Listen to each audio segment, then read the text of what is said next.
I believe in seeking discomfort.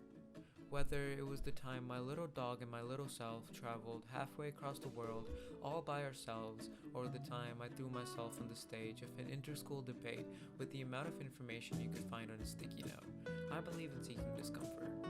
In most instances, my ventures outside of my comfort zone have led to hardship and or embarrassment. The type of embarrassment that makes you want the earth to just swallow you as a whole. But in most cases, I don't regret the things that I did. The time I went up on stage in front of about 400 people unprepared and strung together barely coherent sentences, let alone barely coherent arguments, was one of those instances. The 4 minutes I had to speak on stage felt like the longest 4 minutes of my life. In that moment, all I wished for was those 4 minutes to be over. After the debate, the memory of it was a painful one for months to come. However, one long-lasting effect was the confidence I gained while doing things outside of my comfort zone. The feeling of being unfamiliar with something became familiar. The next time I felt anxious to speak to a room full of very smart people in a Socratic seminar, I could fall back on my experience on stage. And if the experience wasn't of any help, then this time around, I actually had an answer to the question, what's the worst that could happen if I mess up?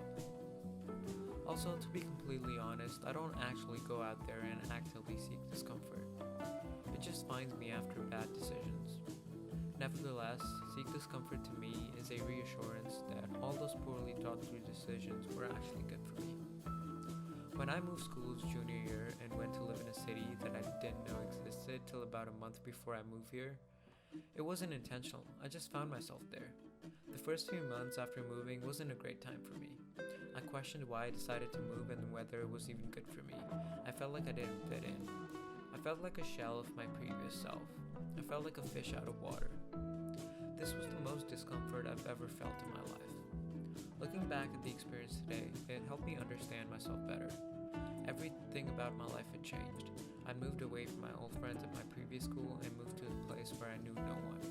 I moved away from my mother I lived with for 16 years and moved in with my dad.